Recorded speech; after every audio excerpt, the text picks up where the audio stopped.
This morning and looked outside, found a stream of water going down my driveway. Instantly I think water heater. I come in, all this is pulled. I had lifted up on top of my car, and it's all under here, all coming under here. So now my water heater is leaking under the tank. So you can't really see. This is a fairly new water heater. Let's see. I thought it was a Ream, but it's called State Select. I've never heard of this brand, and I've replaced multiple water heaters when I did maintenance,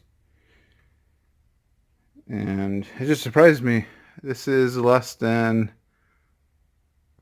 I'll say, 9 years old. We have very little humidity here, so I was very surprised that the tank is leaking. Now it's not leaking through here, and my high pressure here goes out that way. The water's actually leaking down under here, under the bottom there. So to me, that's telling me the tank inside is possibly corroded. I won't know that for sure until I'm able to take this out, but I need to go ahead and purchase a new one. There's not really an option for these water heaters unless you're replacing this little water heater valve or the high pressure that's up there. High pressure relief, in case you don't want this exploding. So that's what that's there for, to release any pressure. And I'm not sure where that goes to. Some type of drain, possibly outside in the back. So I'm gonna go ahead and pick one up and show you guys how to replace your own water heater. First thing you want to do in these situations is shut off your gas. And then up here you're going to have one valve, because that's your supply valve, supply water valve. So you want to go ahead, turn that off too. So you have that off, you have no water going in here. You don't want to overboil and create too much pressure to where the high pressure relief valve pops off and escapes out the back. So you want to make sure you turn that off. Your settings, remember where your settings are at on here on your dial. You want to make sure you turn your valve here to off, but if you turned it off at the main, that defeats the purpose of turning that off. So I'll turn it off here, because essentially you're still going to have to turn off to remove this and put it on the new unit. So that's the first thing you want to do. Make sure that you're good. There's no more water coming out. Number two, get yourself your water hose here, just standard water hose. Run it out to the street. Open this up. Let the tank, the remaining of the water, drain out, and whatever's inside should come back if there's no check valve here. And I'm not too sure about that, but you're still draining all the water in here. So that way it makes it lighter for you, and it takes the water from, you can see all the saturation I still have on the lawn there and on the floor on there, and it went all the way across this way and across the other way on my garage. So I just want to drain it all out. Just leave it open. We're going to go to the store here, but I'm going to leave that open. I'm going to leave it out to the street. If you want to recycle it, you can recycle it, do whatever you want, but you want to make sure you get all that water out. There's no more water in there, to decrease the weight. Okay, so I went ahead and removed the gas line here to the top. Remove the earthquake straps, which are required in California. I removed both of these. Now, it's one thing that irritates me the most here is when you have these connections, which, you know, they're copper, but instead of putting a fitting right here, they solder it. Which, yes, technically that's a good job there. But in order to be homeowner friendly or DIY friendly, fitting goes here. That way, if this ever leaks, you could replace it and not have to call a plumber. So I do not like that. Now I did notice here on my high pressure relief, which is right there, they put the fitting here and they soldered all this. There's no fitting anywhere. So if you get one of these tubing cutters here, I'm just going to probably go ahead and cut it about right here. Then I'm going to have to see what I'm going to have to do with the connection here. Probably put one of the compression fittings or something like that on this end. Because I would have to cut it right there, and there's no absolute way of taking it out. So I'm going to try to save as much as I can, so I'll try to get as close as I can prior here. And I'm going to have to make it work on the next one. So I'm going to go ahead and do this, and I have to run to the store, pick up a new 40-gallon heater, and install it here. The ventilation here, move this out of the way, just has a couple screws here. That's all you need to do. Just take the screws out, pull it up, get it out of the way. Using the tubing cutter here, you have a wheel, which I don't know if you can see, there's a wheel right there. And say you get it nice and snug, you go ahead and spin it twice so it's a lot freer, and you go ahead and tightening it a little bit more. You go ahead a couple more times, and you go ahead and tighten it a little more. Just work with it. See there, it's almost off. I can tell it's almost through. See, there it is. And let's get this out of the way so you can see. And there it is. Nice clean cut. So you can see the wheel on that. I just picked this up at Harbor Freight when I was doing brake lines for my car. And definitely works. Nice to have your own tools and do your own repairs. Alright guys, I'm back from Home Depot. So I ended up going with the Rheem Performance. This is a 40-gallon heater. Went ahead and cut the bottom of it. This is about $550 plus tax and everything else. So with the high pressure output, since it is copper, I ended up getting these. Let me move this out of the way, try to get some light. These are the shark bite fittings here. So they're good for copper. They're about $8 a piece, which isn't bad. I don't have anything to solder. I don't have the torch. I don't have anything. I believe the kit's about $50-$60. So I just opted out to buying the 3/4 inch copper pipe, these shark bites, and then this one here, it's a 3/4 by 3/4 MNPT.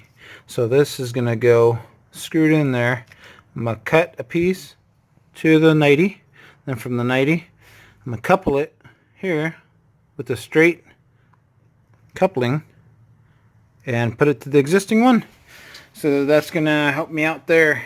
And this is just the pipe dope here. Let's go ahead and get this on there first. I'm gonna hook up the gas line. On the gas line, you probably saw on the other one, I have to show it again. It does have I believe it's a moisture drain, if I'm not mistaken.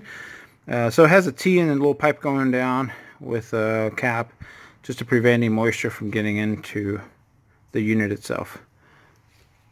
So let me go ahead and take this box out, unwrap it, get it up on the pedestal there, and I'll continue. So I went ahead and wrestled it on. Right now I'm working on putting the fittings here. So I'm just reusing the same one. I just had to take that one off in order to get it on here. I'm going to put pipe dope. You want to clean the threads. Put the pipe dope. Go ahead and tighten it down, snug it down. And get yourself some water and soap. and check to see if there's any leaks.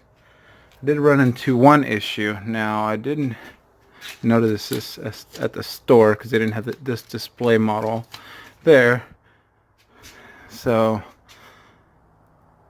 the high pressure one here is on the side. I looked online and all the ones that they sell at the store are on the side, not on top like the original one had. So what I'm doing here is I'm going to go ahead and bring it down 90, use this existing one, bring it down, and use the connection here. Let's see if that works. That'll save me a trip going back to Home Depot, so I'm going to go ahead and cut it. Cut it a little bit high. I still have all this room here. We'll see if we can be able to get it. If not, then I have to go to the store. It's not an emergency. I could definitely turn it on, use it tonight, and be able to go to the store tomorrow. No water. It's supposed to go out of there unless it's an emergency, and that's so the unit doesn't blow up. It releases its pressure. So I think we should be good until tomorrow. But let me go ahead and give it a try. Go ahead and put my gas fittings, top fittings up top. It's the same way there. I have the little chimney that goes on top of there. Then we'll go ahead and continue. Okay, so I went ahead and put my line there. I just switched the fittings because of the way that this pipe went through right here. The nipple there ended up being at the bottom, so I just took it off and put it up top. Haven't tested it yet, so I got that part done. I still need to adjust the straps because this one's a little bit skinnier than the other one. I was able to use the old 90. Let me see if I could. So I was able to use the old 90 here. That way I don't have to go to 90. Be able to put this right under that part, and I'll have to lift this up just a little bit, just like that, so it doesn't touch it. And from here, I'm going to use a straight one, the straight coupling that I bought, and put the 90 right here. So I think we're going to be good.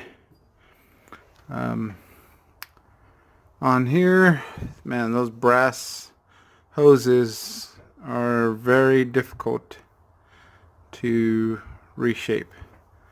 I think those are probably like one time kind of deal, but hopefully none of them are leaking. If they are, then I'll have to replace them. But just crossing my fingers, hopefully that thing's good. This one's just sitting there here loosely. I need to drive the screws in. There's 2 screws I need to put here. The little hood here, a little chimney deal that it has. And I put pipe dope on those. You want to put pipe dope or there's a gray Teflon tape that replaces pipe dope that I've used in the past. It's actually really good. I haven't really used pipe dope.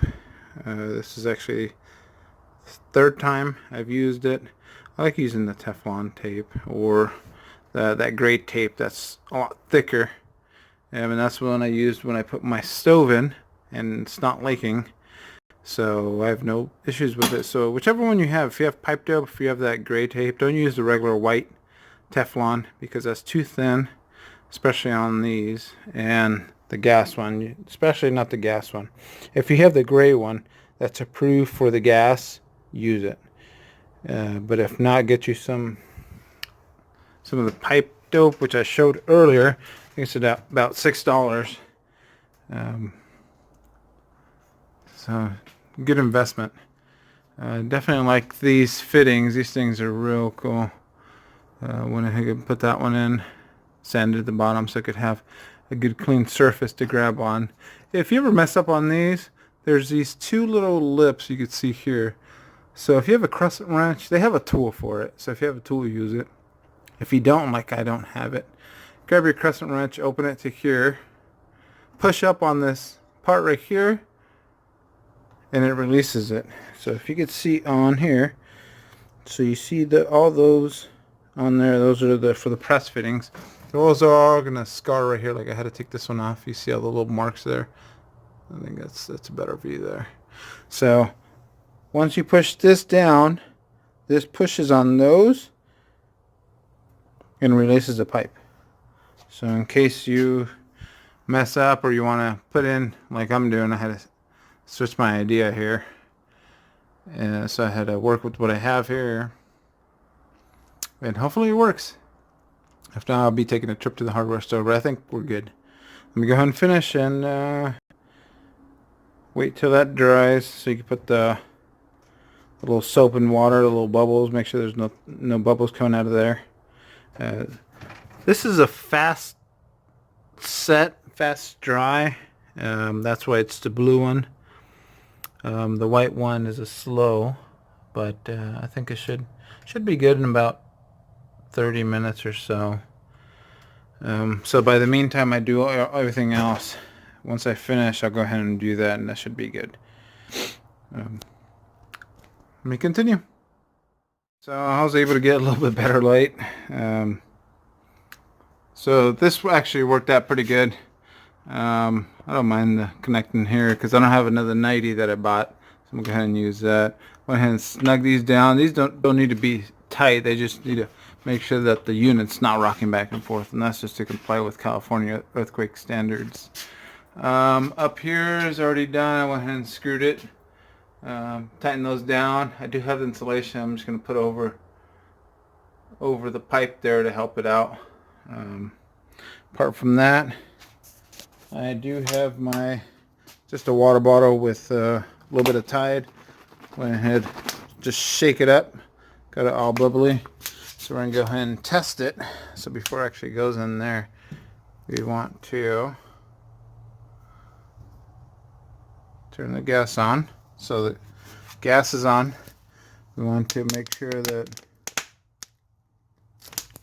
we don't have any bubbles there. It's probably easier to use a little sprayer, but just go ahead and saturate it, the areas there. See, as you can see there's no bubbles coming out, so I think we're good. Let me go ahead and set this up and go ahead and turn on the igniter. Okay, I went ahead and lit my pilot light. On this one, you hold it to where it's pilot, push it in, turn the igniter, then you look in here in this compartment and make sure that the pilot light comes on. And you have to wait until this blue light starts blinking, which is a normal operation. You let it go and then you turn it to the setting. So right now I have it on high, which is probably so I'll end up putting it in A on there, let it heat up. I did the bubble test again with actual bubbles, so I just shook it up even more, put another drop of soap on there. Everything looks good. I went ahead and put the insulation on here, put a little bit of electrical tape on the ends just to keep it there. Attached the vent, and everything's on. It's lighting. It's good. It's getting hot. And that's how you replace the water heater. So total cost was about $650 for me. I did buy the extended warranty that is transferable from Home Depot. I think it's like $60. But it's good for another 4 years on top of the 6 that Rheem gives you. I like all this electronics here. So they are getting smarter. There's another self-cleaning version. So I think another 100 and something more. But other than that, I think this should suit our needs. Should work good. And I don't see any leaks. I checked for leaks all over the place. Everything's good. Until next time, you guys have a great